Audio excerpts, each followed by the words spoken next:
পড়ার সময় উচ্চারণ করা হয় না, কিন্তু আহ, যখন তখন কি হয়, মিলে পড়ার সময় উচ্চারণ হয় না, তখন একটা নুন আনতে হয়, ছোট নুন, জেড যুক্ত নুন, ঠিক না? জি। তানবিনের পরিবর্তে একটা ছোট নুন ওর পরিবর্তে স্থাপন করা হয়, এটিকে আমরা নুনে কুতনি বলে থাকি। এখন এখানে যেমন আছে ইয়াউমা ইজি নীল হাক্কু, এইখানে আসলে কি ছিল, আর এই যে নীল হাক্কু কেন হলো, এটা যদি আমাদেরকে গোলাম সরোয়ার ভাই বলতেন তাহলে আমরা একটু কৃতার্থ হতাম।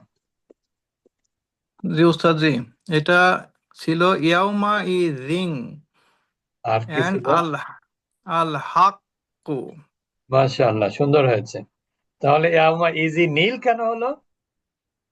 এটা এই যে এই তানবিন যে জিং ছিল, এই জিং এর পরে যে হামজাতুল ওয়াসল আসছে আলিফ, এই জন্য আমরা একটা জের ফেলে আলিফ দিয়ে না, ওটা এই হামজাই, নুনের প্রতিটা। হামজাতুল ওয়াসল। আলিফ আর সরি, হামজা তো পার্থক্য আছে। জি জি জি উস্তাদ।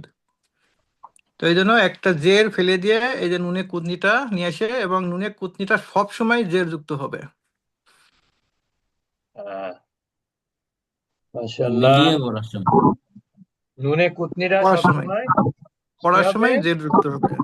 আচ্ছা, মাশাআল্লাহ। এরপরে বলবেন, কোথাও যেন একটু শব্দ হচ্ছে জসিম ভাইয়ের ওখান থেকে মনে হয়। আচ্ছা, এরপরে দেওয়ান মিজান ভাই বলবেন, নূহু নিবে না হু, এটা বেসিক্যালি কি ছিল?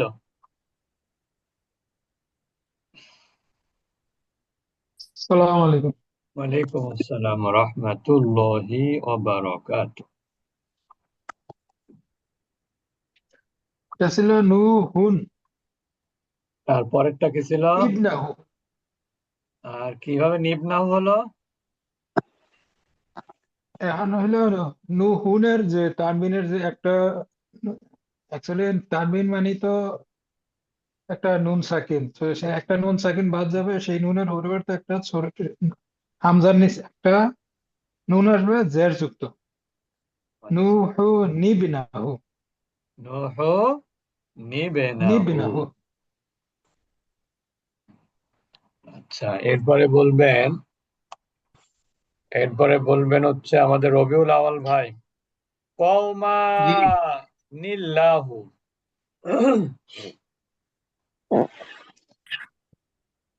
শব্দটা বলেন হুজুর আবার। এই যে পরেরটা কওমা নিল্লাহু। ও, এখানে শব্দটা হচ্ছে কওমান। কওমান আল্লাহু। আচ্ছা, এখানে তার- কওমানের দুইটা জবরের একটা জবর রেখে আল্লাহ শব্দের হামজাতুল অসলের সামনে নুনে জের দিয়ে এখানে বলা হচ্ছে কওমানিল্লাহু। আচ্ছা, মাশাআল্লাহ। এরপরে বলবেন মোস্তফা খান ভাই, ওয়ামওয়ালু নিকতারাফতুমুহা, এই যে যে দুইটা শব্দ, এই দুইটা শব্দের মধ্যে কোন জায়গাতে কি কি নিয়ম আছে? ওয়ামওয়ালু নিকতারাফতুমুহা, এই হা পর্যন্ত কি কি তাজবিদের রুলস আছে এখানে?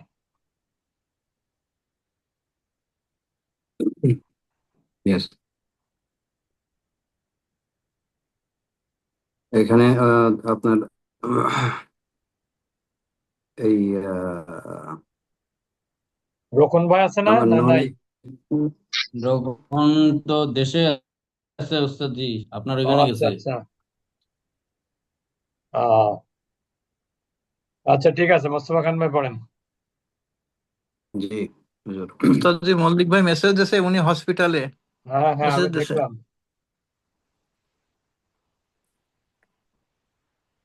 এখানে হুজুর কফের উপরে ইয়ে আছে, ওই যে কলকলা হবে আর কি, লুক ক। আচ্ছা, অমালু নিক, এখানে লু নিক কেন হলো? আহ, এই এই যে নুন ঐক্যতে নিয়ে আসছে আর কি, ওই একটা নুন হয়ে যাবে আর কি। মানে আমওয়ালুন এখানে ছিল মোটামুটি তানবিন, দুই পেশ ছিল। জি, দুই পেশ ছিল আর কি। একটা পেশের পরিবর্তে জের যুক্ত নুন আনা হলো। জি। ওয়াম ওয়াটা কি মাদ? ওয়াওটা এটা হচ্ছে ইয়ার আলিফ মাদ, বেসিক মাদ আর কি। আচ্ছা, আর আম এটা মিম সাকিন। এই মিম সাকিনের কোন নিয়মের মধ্যে পড়ে? ওয়া আম মিম সাকিনের কয়টা নিয়ম? আহ, এটা পড়তেছে হচ্ছে মিন সাকিনের দুইটা নিয়ম আছে পড়তে। মিম সাকিনের কয়টা নিয়ম টোটাল? দুইটা। দুইটা। কিভাবে, কি কি নিয়ম? একটা ইকফা। কখন ইকফা হয়?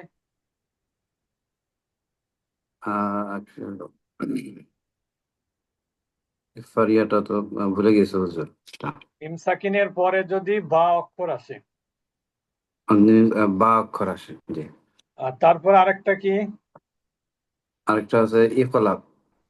সেটা কখন হয়? যদি মিম সাকিনের পূর্বে হামজা থাকলে, মিম সাকিনের পরে যদি মিম থাকে। মিম থাকে, আচ্ছা। আচ্ছা, তাহলে ইকফা গেল, ইদগম গেল, আর কিছু আছে? আর উনি আসলে ইকলাব বলছে, আসলে ইকলাব হবে না, ঈদগাম হবে। উনি ইকলাব ঈদগম বলেছেন হবে। নাকি ইদগম? ইদগম। জি ঈদগাম, জি জি ঈদগাম। হুজুর। হ্যাঁ, তাহলে ইদগম, ইকফার, ইকলাব, সরি, ইদগম ছাড়া বাকি আরেকটা নিয়ম আছে নাকি? ঈদগাম, ইকফা আর ইজহার। ইজহার। ইজহার কখন হয়? ইজহার হবে হচ্ছে ওই মিম সাকিনের পরে যদি আপনার এই বা ছাড়া বাকি যদি আর বাকি অক্ষরগুলা হয় তাহলে ইকফা হবে। ইজহার হবে বা ইজহার এবং বা হবে। মিম এবং ছাড়া বাকি মিম অক্ষরগুলো এবং যদি বা। হয় তাহলে সেটা বা হবে এবং মিম ইজহার। ছাড়া ইজহার, বাকিগুলো ইকফা। আর ইকফাতে গুন্না হবে, ইদগমে গুন্না সহ মিলিয়ে পড়তে হবে, আর ইজহারে কি হবে? গুন্না আহ মুক্ত করতে হবে।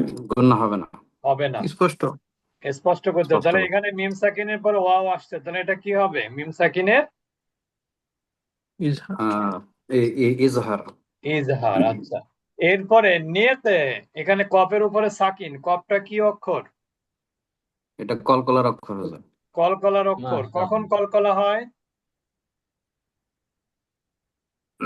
কলকলা অক্ষর হয় যদি আপনার আহ, কলকলার অক্ষর কয়টা? পাঁচটা হুজুর। কি কি? বা, কফ, বা, কফ, হচ্ছে বা কুতুবজাদা বলেন। কফ, কুতুবজাদা আর কি। বা, কফ, দাল। কুতুবজা, বা কফ, কুতুবজাদালে বা কফ আগে না এনে কফ ত না, বা জিম দাল। কফ তো বা, কফ, দাল। কফ ত বা জিম বা, দাল। জিম, দাল। তা কুতুবজাদা। কুতুবজাত যখন হবে তখন কি করতে হবে? কলকলা করতে হবে আর কি। কলকলা করতে কখন হবে। তা কখন কলকলা হবে? যখন এই অক্ষরগুলোর উপরে সাকিন হবে। সাকিন হলে। দেয়ার ইজ নো সাকিন, কি হবে? দেয়ার ইজ নো কলকলা, নাকি?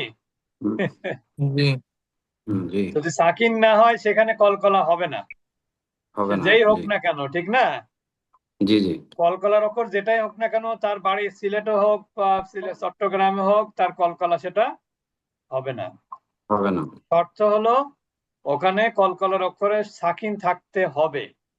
তবে জি। তাসদিদেও কলকলা হবে যদি সেটা শব্দের শেষে আসে কলকলার অক্ষর, এবং সেখানে যদি কি করা হয়, ওয়াকফ করা হয়। শুধু বুঝতে ওয়াকফের পেরেছেন? সময়। জি। ওয়াকফের সময় যদি কলকলার অক্ষরে শব্দের শেষে তাসদিদ থাকে তাহলে সেটা বড় ওয়াকফের গল্প। সময়, মানে তাসদিদ যুক্ত কলকলার অক্ষর যদি শব্দের শেষে থাকা অবস্থায় যদি ওয়াকফ করা হয় তাহলে সেটা কলকলা হবে, অন্যথায় সেটাতেও কলকলা হবে কলকলা না। হবে না। ক্লিয়ার? জি। আমি কি বোঝাতে পেরেছি? জি হুজুর। আচ্ছা, তারপরে বলেন তারফ তুমুহা। তার রতে এখানে জবর আছে, তাহলে রটা কিভাবে পড়তে হবে? র পড়ার কয়টা নিয়ম? দুইটা নিয়ম, মোটা এবং পাতলা। মোটা এবং পাতলা। তার মধ্যে মোটার নিয়ম একটা নিয়ম বলেন তো যেটা এখানে আছে।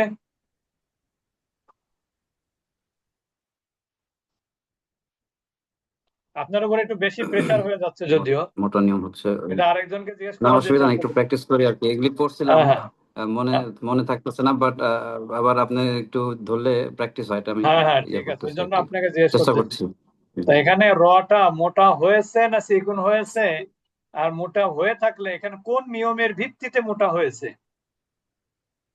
এটা রটা মোটা হয়েছে হুজুর। কারণ রফ, কি? এই মোটা পাতলার নিয়ম অনুযায়ী এখানে হলো এই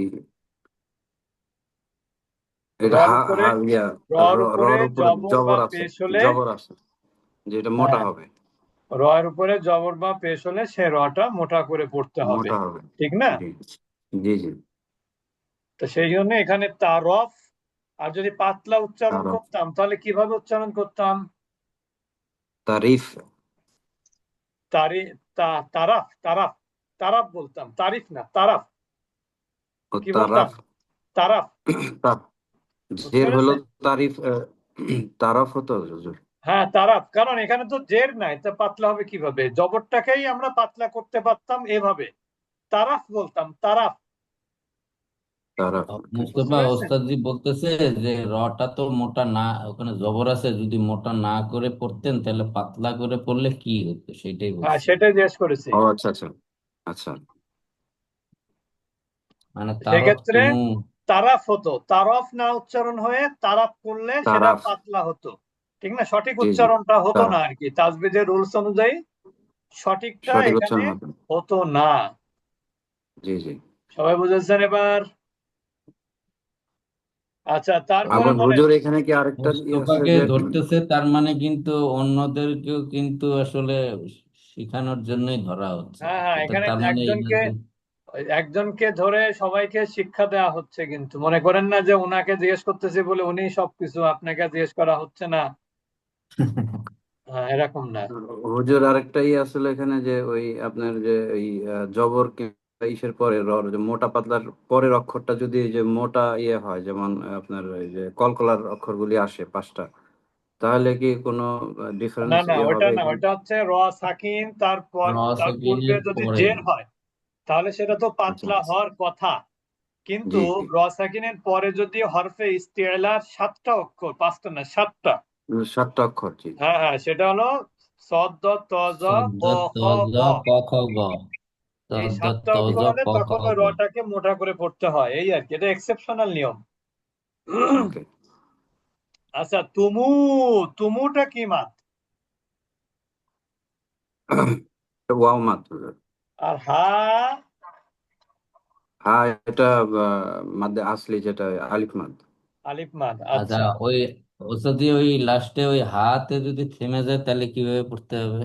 আচ্ছা এখন এই হাতে যদি আমরা থেমে যাই তাহলে কিভাবে পড়বো, আর মিলিয়ে পড়লে কিভাবে পড়বো? তুমু হা, এটা তুমু এই হলে সাকিন করতে হবে যদি আমি থেমে যাই। না আসলে বেসিক মাদ যদি শব্দের শেষে হয়, বেসিক মাদ যদি শব্দের শেষে যদি হয় তাহলে সেখানে থেমে গেলে কি হবে? আহ, কোনো পরিবর্তন একালিপ, হবে না। পরিবর্তন হবে না, একালিপ টান হবে। তবে এখানে শুধুমাত্র খাড়া জের উল্টা পেশ এই ক্ষেত্রে সাকিন হবে। তাছাড়া আলিফ মাদ, ওয়াও আচ্ছা, মাদ, ইয়া মাদ, তারপরে খাড়া জবর, এইগুলোর ক্ষেত্রে থেমে গেলেও যা, পড়ে গেলেও তাই। তাই হবে। বুঝতে পেরেছেন? থেমে জি হুজুর, গেলেও যা, পড়ে গেলেও কি তা। তাই একই। হবে। বুঝেছেন? একই হবে, কোনো পরিবর্তন হবে না, শুধুমাত্র শব্দের শেষে যদি খাড়া জের হয় অথবা যদি উল্টা পেশ হয় তাহলে সেটা কি করতে হবে? সেটা সাকিন সাকিন করতে হয়ে হবে। যাবে, সেটা সাকিন করে পড়তে হবে। জি মাশাআল্লাহ। আরেকটা জিনিস সর্বশেষ, জি। একটা গ্রামারের কথা বলবেন। এই যে যে হা, এই হা এর অর্থ কি?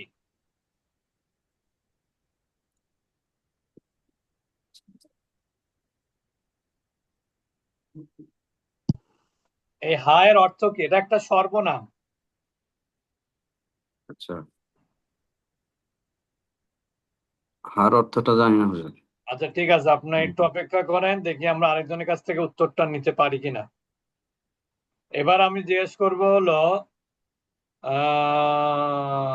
জহুরুল হক খান ভাই বলেন, ওয়ামওয়ালুন ইকতারাফতুমুহা, এই হা অর্থ কি? আসসালামু আলাইকুম হুজুর। ওয়ালাইকুম আসসালাম ওয়া রাহমাতুল্লাহি ওয়া এ- বারাকাতুহু। এখানে অর্থ হচ্ছে তাকে। মাশাআল্লাহ। এটা কি মাস্কুলিন না ফেমিনিন?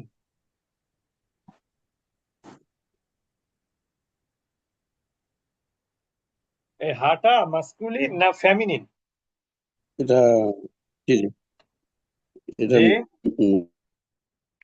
বুঝতে পারি নাই। ম্যাসকুলিন।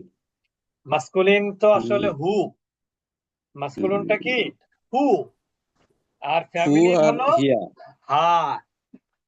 না, হিয়া, হিয়া হ্যাঁ, না, ওকে ওকে। হিয়া না, কারণ হলো এটা তো অবজেক্ট প্রোনাউন। তাকে যখন বলবেন তখন সেটা কি সাবজেক্ট হতে পারে? তাকে না না, এটা হচ্ছে অবজেক্ট।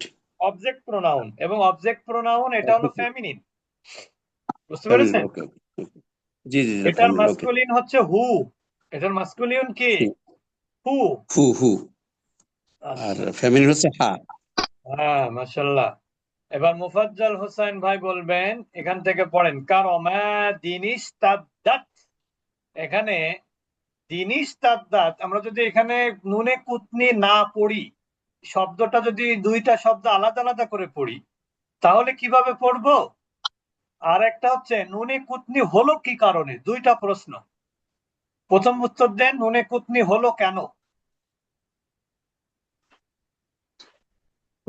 হুজুর, এখানে নুনয়ে কুতনি হলো, এটা অরিজিনাল যে দুইটা শব্দে যদি ভাগ করি আমরা, যেমন প্রথম শব্দটা হলো কারামা দিন, হ্যাঁ, আচ্ছা। কারামা দিন। কারামা দিন। হ্যাঁ, পরে পরেরটা, জি জি পরেরটা জি, কি পরের হবে? শব্দটা হবে ইস্তাদ্দাহ, ইস্তাদ্দাত। ইস্তাদ্দাত। আচ্ছা, মাশাআল্লাহ। এখন এখন এখানে জের দিলে হ্যাঁ, নিয়ম কি আচ্ছা, এই হুজুর? এখানে প্রথম আমি শব্দটা একটু প্রশ্ন শেষে করি, মুফাজ্জল ভাই, আরেকটা প্রশ্ন করি আপনাকে। নুনে জি। কুতনি মনে করেন এখানে আমি দিলাম না, এটা একটা আয়াত শেষ, এইটাকে আপনি আলিফটাকে কি দিয়ে পড়বেন? হুজুর, এখানে আলিফটাকে জেড দিয়ে পড়তে হবে। কারণ কারণ কি? হলো যে আলিফের পরের যে অক্ষরটা সাকিন যুক্ত, এবং তৃতীয় অক্ষরতে জবর আছে, এবং জবর যে থাকলে? সাকিন যুক্ত অক্ষরটা যদি লাম ছাড়া অন্য কোনো অক্ষর হয়, তাহলে থার্ড লেটারে জবর বা জেড থাকলে আলিফের নিচে জেড দিতে হবে। মাশাআল্লাহ, অনেক মাশা সুন্দর, অনেক সুন্দর উত্তর দিয়েছেন। বুঝতে পেরেছেন? আমরা কিন্তু এক একজনকে জিজ্ঞেস করতেছি, সবাইকে একটু মানে মেমোরিতে আনার জন্য পড়াগুলো, পেছনের পড়াগুলো। তাহলে এখানে ঠিক আছে। আমাদের মুফাজ্জল ভাই দুইটা উত্তরই সঠিক দিয়েছেন। একটা হচ্ছে কারামা দিন ছিল, এখানে ছিল ইস্তাদ্দাত। তো যেহেতু তানবিনের পরে হামজাতুল ওয়াসল আসছে, এটাকে মিলিয়ে পড়তে গেলে কারামা দিন ইস্তাদ্দাত পড়তে হবে। আর যদি এখানে থেমে যায় তাহলে কারামাদ কলকলা হবে, আর এটাকে তখন পড়তে হবে ইস্তাদ্দাত। আর ইস্তাদ্দাত আলিফে কেন জেড দিতে হবে? কারণ আলিফের পরে শিন, লাম ব্যতীত অন্য অক্ষরে যদি সাকিন হয়, তাহলে তার পরের অক্ষর অর্থাৎ থার্ড লেটার যদি পেশ হয়, তাহলে আলিফে পেশ হবে, বাকি দুই অবস্থাতে আলিফের নিচে জের হবে। আচ্ছা, মাশাআল্লাহ। আচ্ছা, এরপরে প্রশ্ন করবো, আমাকে জসিম ভাই আসছেন? আছেন? আসসালামু জসিম আলাইকুম। ভাই, ওয়ালাইকুম আসসালাম। আসসালামু আলাইকুম। ওয়ালাইকুম আসসালাম। আপনি এটা পড়েন, খয়রানিল ওয়াসিয়াতু, এখানে আসলে কি ছিল? এই এখানে নীলটা কেন আসলো? আহ, প্রথম ছিল খায়রান, হ্যাঁ, এখানে তানবীর। এখন এটা যখন আমি মিলেই পড়বো, এটার পরে আলিফ আছে, তাহলে পরেরটা কি আলিফের ছিল? নিচে ছোট পরেরটা কি একটা, ছিল?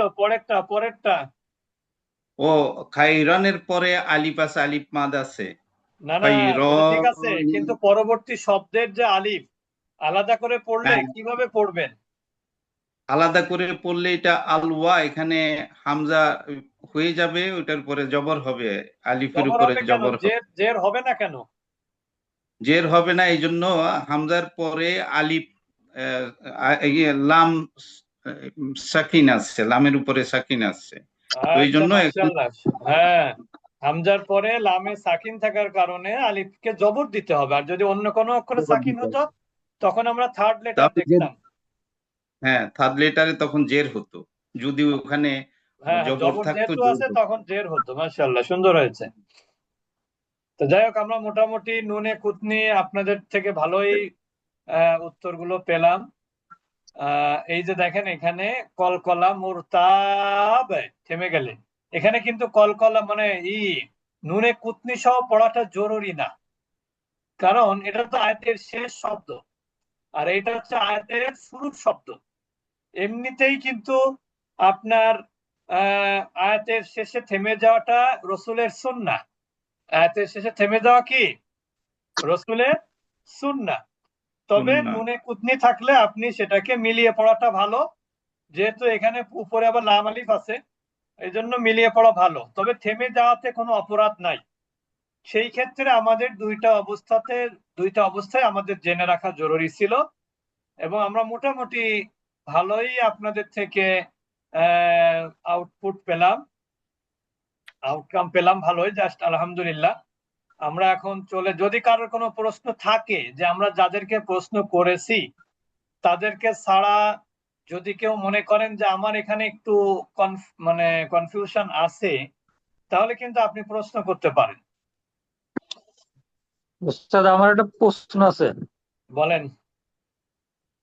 প্রশ্নটা হলো যে আমরা তো অনেক সময় এই যে নুনে কুতনিটা থাকে না, যখন হলো সূরা ইখলাসে নাই ভাই, সেই ক্ষেত্রে আমি যদি নর্মাল ভাবে পড়ে যাই নুনটা না দিয়ে, মানে মিলাই পড়ার সময় যদি আমি মুরতাবুন আল্লাজি, না এই ক্ষেত্রে কি গুনাহ হবে কোরআন শরীফ না না, পড়তে গেলে? এক্ষেত্রে গুনাহ হবে না, এক্ষেত্রে গুনাহ হবে না ইনশাআল্লাহ। অনেকে তো পরে এরকম নুনি কুটনি না দিয়ে পরে। হ্যাঁ, পড়ে, এখানে কোনো সমস্যা নেই। নুনি কুতনি দিয়ে পড়তে হবে, এটার কোনো বাধ্যতামূলক কোনো বিষয় না আর কি, বুঝেছেন? তা ঠিক জি আছে, উস্তাদ। আমরা পরবর্তী ক্লাসে আমরা নতুন কোনো বিষয় নিয়ে আমরা আলোচনা করব। আজকে মোটামুটি ভালোই আপনাদের থেকে উত্তরগুলো পেয়েছি, এবং আজকের উপস্থিতিও আলহামদুলিল্লাহ ভালো আমাদের। উস্তাদ যে যে বেশি এক্সপার্ট হুজুরদের দেখছি যে বেশি এক্সপার্ট না হলে নুনে কুতনি ছাড়াই পড়ে, আর বেশি এক্সপার্ট হুজুর হলে দেখি যে নুনে কুতনি দিয়ে পড়ে। আমাদের মসজিদের হুজুর মাঝে মাঝে সে এটা ব্যবহার করে, মাঝে মাঝে করে না। তো এটা কোনো এক্সপার্ট না হলে সমস্যা এটা নেই, এটা হচ্ছে আপনাদেরকে জানানোর জন্য যে দুই রকমই জায়েজ জি আছে। আচ্ছা, আরেকটা জিনিস জি আমাদের উস্তাদ। আবু তালেব ভাই ভালো একটা প্রশ্ন করেছেন, যে কুল হুয়াল্লাহু আহাদুন, এখানে আছে আহাদুন, তারপরে আছে আল্লাহ। আল্লাহ শব্দের হামজাটা কিন্তু হামজাতুল ওয়াসল,